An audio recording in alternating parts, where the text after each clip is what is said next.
สานราชรักทั่วทุกที่สร้างสรรค์ความสามัคคีผูกมิตรไมตรีอาชาติทั่วไปงานศิลปะและวัฒนธรร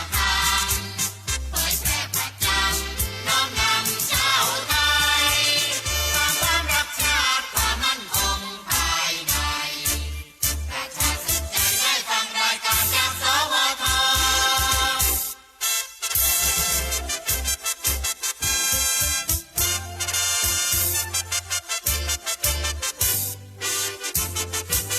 สถานีวิทยุกระจายเสียงแห่งประเทศไทย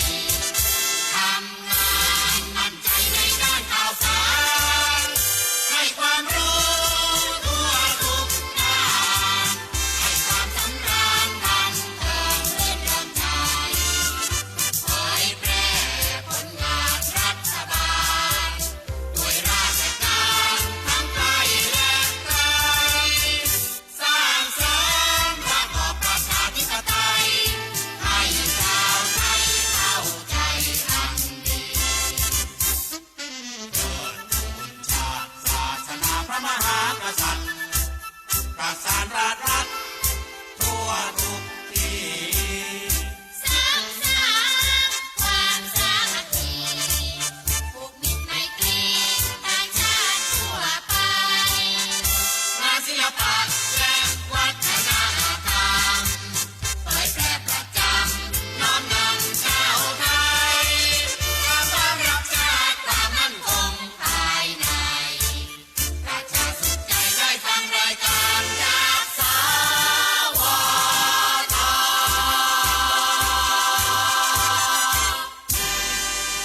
อรุณสวัสดิ์ค่ะท่านผู้ฟังที่นี่สถานีวิทยุกระจายเสียงแห่งประเทศไทยจังหวัดลำปางสถานีเพื่อบริการข้อมูลข่าวสารหน่วยงานภาครัฐและท้องถิ่นที่เชื่อถือได้ถูกต้องรวดเร็วพร้อมพัฒนาคุณภาพชีวิตประชาชนชาวลำปางให้ดีขึ้นอย่างยั่งยืนทำการส่งกระจายเสียงในระบบ FM ความถี่ 97 เมกะเฮิรตซ์จากอาคารห้องส่งเลขที่ 420 ถนนพหลโยธิน ตำบลหัวเวียง อำเภอเมือง จังหวัดลำปาง ตั้งแต่เวลา 5 นาฬิกาถึง 24 นาฬิกา เป็นประจำทุกวัน มีนางสาวเดือนอินตะเป็นผู้อำนวยการสถานี ช่างเทคนิคประกอบด้วย นายประสานทิมทอง นายแหลมเพชรนันตาแสง นายภูพิงพงศิริแสน และว่าที่ร้อยตรีอาทิตย์วรรณวารีสำหรับผู้ประกาศประกอบด้วย นางกาญจนาอินทา นายบรรหารสุยะ นางอัชราพรปวงจันทร์ และนางสาวชุติการเหล่าชัยค่ะ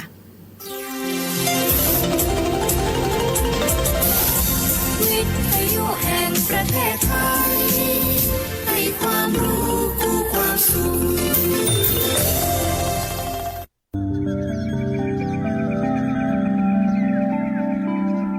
สถานีวิทยุกระจายเสียงแห่งประเทศไทยจังหวัดลำปาง FM 97 เมกะเฮิรตซ์เสนอรายการ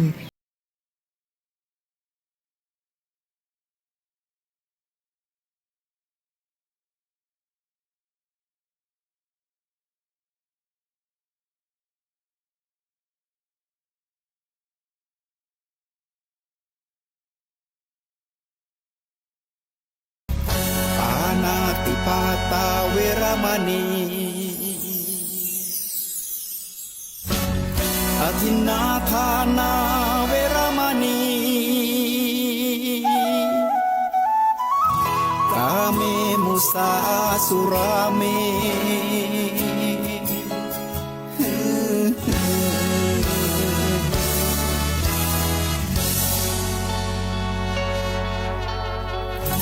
ศีลคือข้อห้ามธรรมคือข้อให้พุทธองค์ตรัสไว้ชี้ทางใจให้ภาคเพียรเบญจศีลเบญจธรรมท่องจ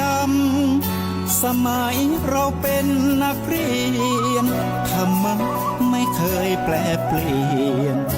แต่เรายังจำได้ไ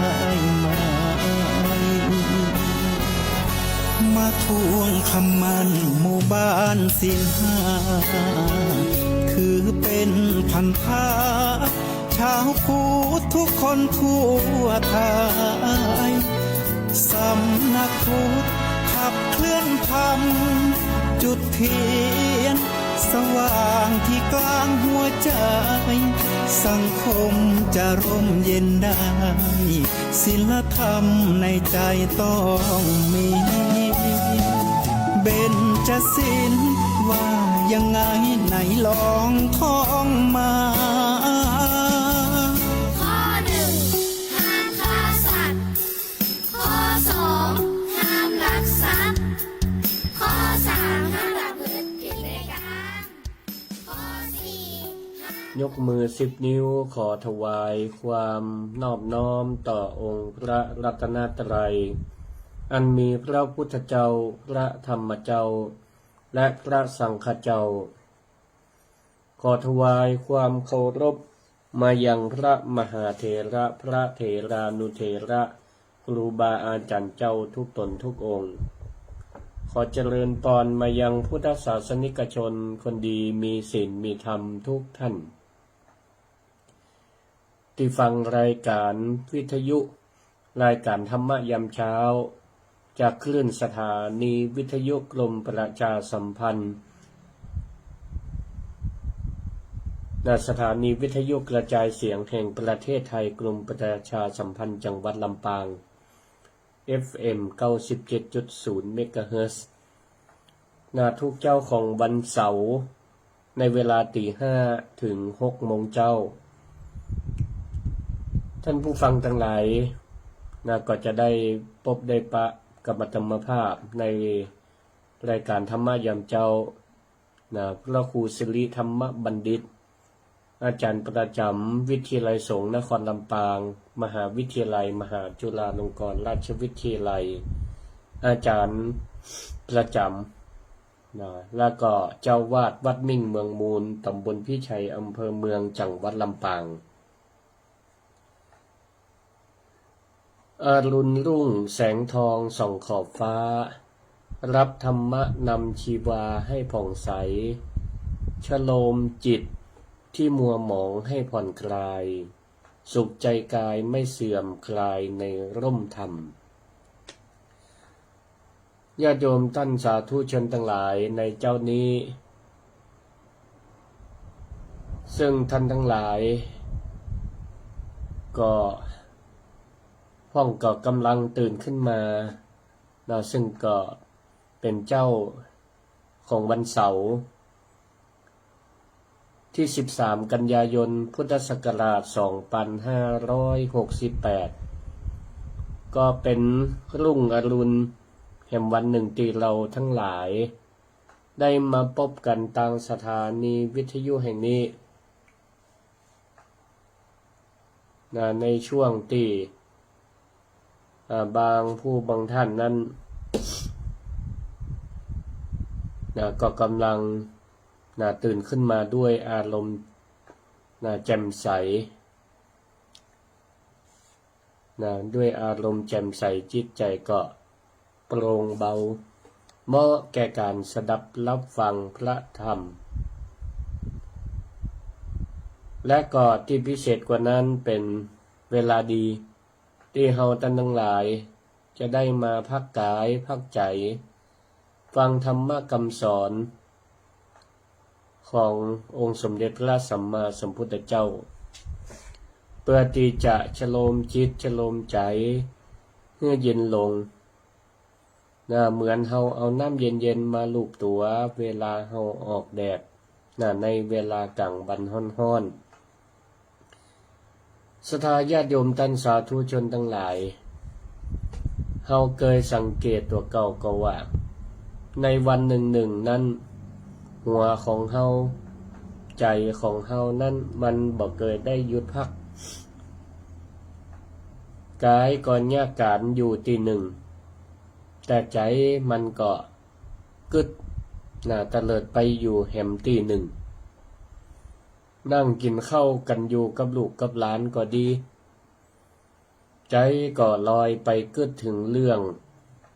ตียังเฮาทำบ่เสร็จเตือกเวลาจะนอนกายก็อยู่ที่รับที่นอนแต่ใจมันก็เกิดกังวลไปหายังวันพวกนี้นะมันเป็นจะอี้อยู่ตลอดทุกวันเวลาก็วันนี้อาตมาภาพก็เลยจะขอนำเสนอธรรมะในหัวข้อที่ว่าอย่าเสียเวลากึดว่าเราจะทำมาอย่างแต่จงใจเวลารู้สึกตัวในสิ่งที่เรากำลังทำมาจ่าปราศัยกับศรัทธาญาติโยมท่านสาธุชนทั้งหลายเอาลองมาฟังพอเนาะว่าตัวความคิดกับความรู้สึกตัวเนี่ยมันจะต่างกันจะใดและก็มันจะเปลี่ยนชีวิตของเราไปได้จะใดศรัทธาญาติโยมท่านผู้ฟังทั้งหลายธรรมชาติของใจของคนเฮานี่มันก็เหมือนกับลิงเหมือนกับลิงเหมือนกับกางที่มันบ่เคยอยู่นิ่งมันก็จะกระโดดโลดเต้นจากกิ่งไม้กิ่งหนึ่งไปสู่แหมกิ่งหนึ่งอยู่ตลอดเวลากิ่งไม้อันหนึ่งก็คืออดีตที่มันผ่านไปแล้วกิ่งไม้กิ่งหนึ่งที่ลิงกระโดดไปก็คืออนาคตที่ยังมาบ่ถึงเตือเฮาก็ลองนึกภาพพอว่าใจของเฮาเนี่ยมันมีคนมันมีคนงานอยู่2 คนในตัวเฮานี่นะสมมติว่ามันมีคนงานอยู่2 คนคนแรกชื่อว่าไอ้กึดนี่ก็เป็นคนมันไอ้กึดนี่นะเป็นคนมันแต่มันว่ามันกึดตามชื่อมันตามชื่อมันกึดไปเรื่อยกึดเรื่องเก่าที่มันปาหืดได้เจ็บอกเจ็บใจหมองอกหมองใจเกิดถึงเรื่องใหม่ที่มันยังมาบ่ถึงเตื้อเกิดสร้างจินตนาการสร้างหรือเป็นห้องว่าสร้างวิมานในอากาศเกิดสร้างรูปเกิดสร้างรูปผีที่มันมาหลอกตัวเก่าไอ้เกิดนี่แหละมันก็จะย่าหื้อหัวของเฮานั่นมันนักมันตึบย่าหื้อใจของเฮาแบกโลกแบกสิ่งที่ไอ้กึดเนี่ยมันสร้างขึ้นมาตึงโลกเนี่ยก็แบกรับไว้เป็นโลกของอดีตท่องก็คือตะวาตั้งแต่ตะวาเป็นต้นไปตะวาก็ดีติดแล้วก็ดีปีแล้วก็ดีและก็โลกของอนาคตคือโลกของวันพรุ่งโลกของชั่วโมงตั้งหน้าไปเป็นต้นส่วนลูกน้องคนที่2ก็คือไอ้รู้สึกตัวตะกี้ลูกน้องคนแรกชื่อว่าไอ้กึดลูกน้องคนที่2ชื่อว่าไอ้รู้สึกตัวหรือไอ้รู้คิงลูกน้องคนที่2ชื่อไอ้รู้คิงแล้วกันเนาะไอ้รู้คิงคนนี้เป็นคนเงียบเป็นคนเงียบบ่ค่อยที่จะอู้นักต่อใดแต่ไอ้รู้สึกตัวหรือไอ้รู้คิงเนี่ยมันก็จะทำหน้าที่อยู่ณเวลานั้นเสมอเวลาที่มือเฮาจับแก้วก็ดีไอ้รู้คิงมันก็จะบอกว่าอันนี้เฮากำลังจับแก้วน้ำอยู่เฮากำลังฟังธรรมะอยู่ไอ้รู้คิงก็จะบอกตัวเฮาว่าตอนนี้เฮากำลังฟังธรรมะอยู่เนอะ อากาศเป็นจะใดมันก็ฮู้มันก็จะบอกเขาว่าตอนนี้อากาศกำลังเย็นสบายเจ้านี่บ่มีฟ้ามีฝนมันก็จะบอกกับเฮานะทุกขณะมันก็ไอ้ฮู้คิงเนี่ยมันก็จะคอยบอกรายงานเฮาฮู้อยู่ตลอดเวลานี่ส่วนไอ้กึดนี่มันก็จะปาไปอยู่ในโลกแห่งอดีตก็ดีนะอยู่ในโลกของอนาคตก็ดีไอ้กึดนี่นะมันตึงจังสรรหาขยันมันสรรหานะเอาสิ่งนั้นสิ่งนี้มาฮื้อเฮามันยัดใส่สมองเฮาอยู่ตลอดเวลานะเป็นโลกแห่งจมปลักกับเรื่องอดีตพ่องหรือว่าเป็นโลกแห่งภาพลวงที่มันยังมาบ่ถึงพ่องส่วนไอ้ฮู้คิงนี่ก็จะดึงกับดึงเพื่อเฮานั้นมาอยู่กับโลกแห่งความเป็นจริงนะแสดงว่าไอ้กึดเนี่ยมันขยันนะปาเฮาไปโลกสองใบโลกแห่งอดีตโลกของอนาคตส่วนไอ้ฮู้คิงนี่มันแยกกันห่มเดียวปาเฮานี่อยู่กับโลกปัจจุบันอย่างเดียวนะโลกแห่งความเป็นจริงอย่างเดียวนะและก็มันบ่ปากมันบ่ค่อยมันเหมือนไอ้กึดนะศรัทธาญาติโยมท่านสาธุชนทั้งหลายในธรรมะนี่พระพุทธเจ้าเปิ้นห้องว่าอุทัจจกุกุจจะนะก็คือธรรมะของไอ้กึดเนี่ย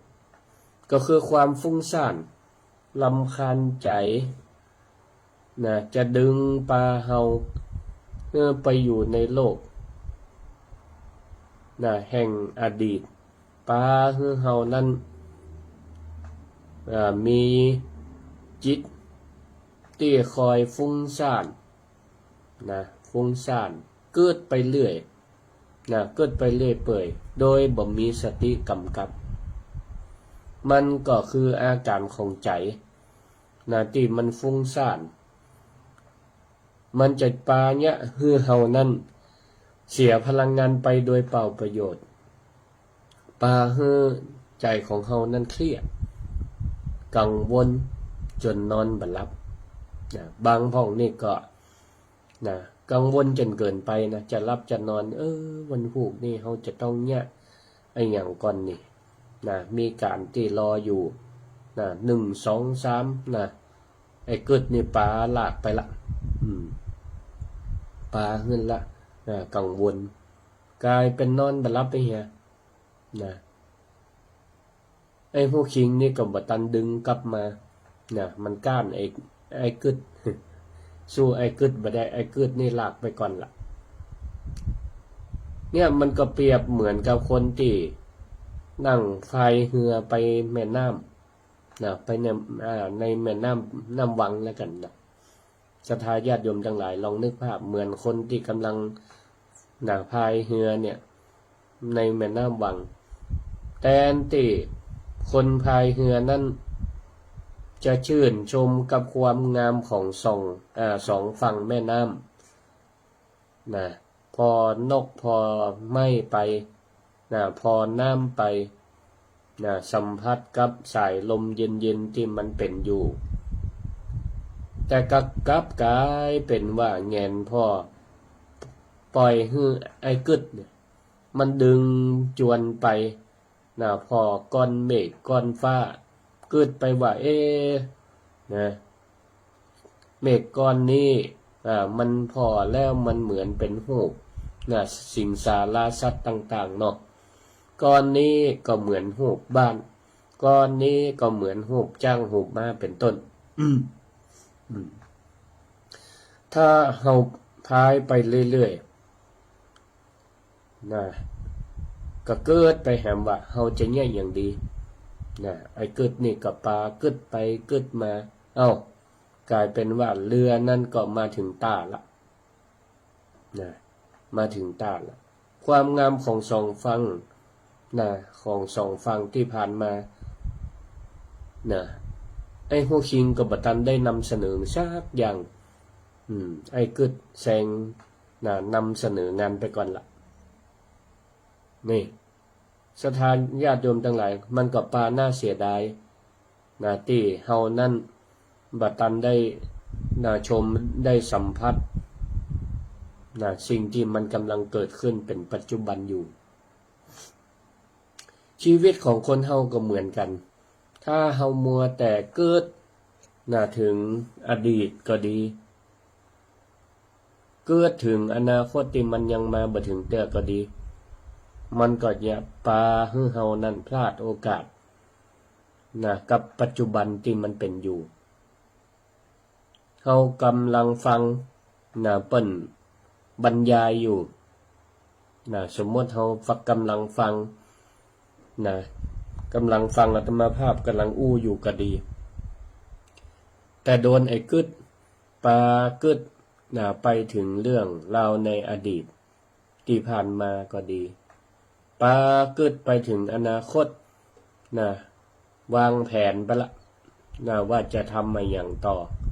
นะกังวลต่อไปว่าจะเป็นจะใดนะมันจะเป็นจะใดเป็นนักพยากรณ์เป็นหมอดู เป็นหมอดูตัวเก่าคาดคะเนตัวเก่าไปก่อนก็เลยป่าพลาดโอกาสนะพลาดโอกาสบ่ได้ฟังนะธรรมะบ่ได้อยู่กับปัจจุบันนะไอ้หูคิงบ่ตันได้นะดึงกลับมาสกรรมก็เลยพลาดโอกาสนะที่เราจะได้ฟังนะธรรมะหรือศรัทธากำลังนะฟังการบรรยายเพิ่นกำลังแนะนำวิธีการนะทำนะเนี่ยกับข้าวกับปลานะหรือเนี่ยขนมตีศรัทธาสนใจอยู่เนี่ยถ้าปล่อยให้ไอ้กึดนะดึงไปนะไปกึดในเรื่องอดีตก็ดีในเรื่องอนาคตก็ดีช็อตตีเปิ่นกำลังจะบอกสูตรที่สำคัญสูตรพิเศษว่าจะเนี่ยให้กับข้าวกับปลาอาหารขนมนั่นมันลำจะได้น่ะโดนไอ้กึดปลานึกไปเหีย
ณี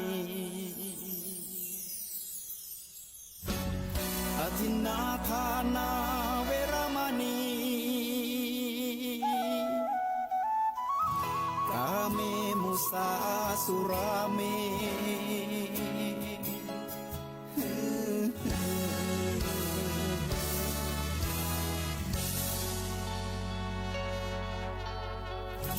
ศีลคือข้อห้ามธรรมคือข้อให้พุทธองค์ตรัสไว้ชี้ทางใจให้ภาคเพียรเบญจศีลเบญจธรรมท่องจำสมัยเราเป็นนักเรียนธรรมะไม่เคยแปลเปลี่ยน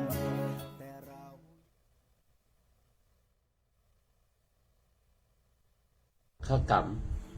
นะในอุโบสถใจเป็นประโยชน์ได้หลายประการนะแล้วก็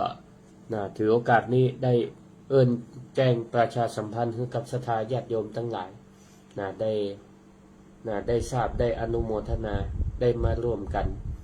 นะนี่ก็ถ้าใครตั้งใจฟังก็มีเปื่อนไอ้หูคิงคอยบอกละวันที่19เดือนตุลาคมก็คือเดือนหน้านี่ละนะ19เดือนตุลาคมนะตังวัดมิ่งเมืองมูลจะมีตอดกฐินสามัคคีนะเป็นกระบุงบุญนะก็มาห่วมด้วยกันกระบุงบุญเป็นจะได้สงสัยก็โทรมาสอบถามกันได้นะใครมีส่วนนะเอากระบุงบุญนั่นไปนะไปร่วมแห่กฐินด้วยกัน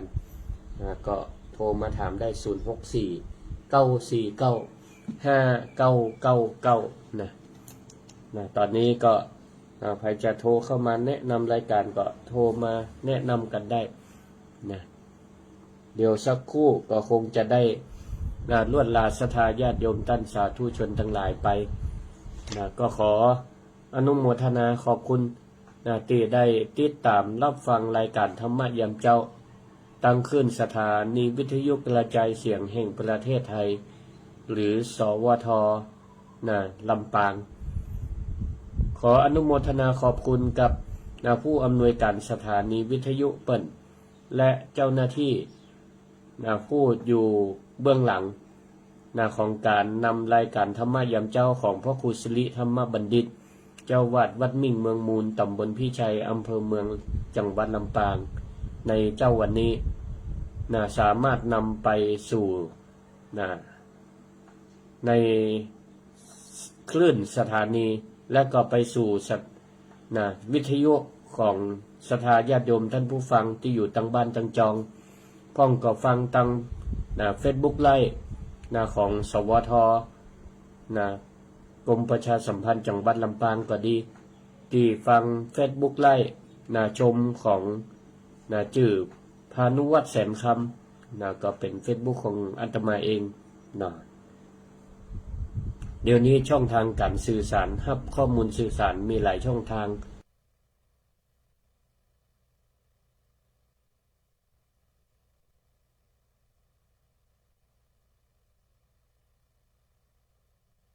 ปานาติปาตาเวรมณีอธินาทานาเวรมณีกาเมมุสาสุราเม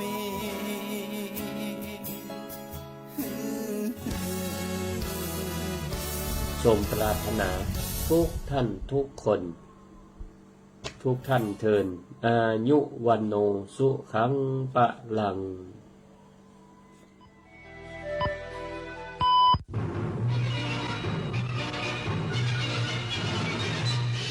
สถานีวิทยุกระจายเสียงแห่งประเทศไทยและเครือข่ายทั่วประเทศเสนอข่าวต้นชั่วโมงรู้เร็วรู้จริงเกาะติดทุกสถานการณ์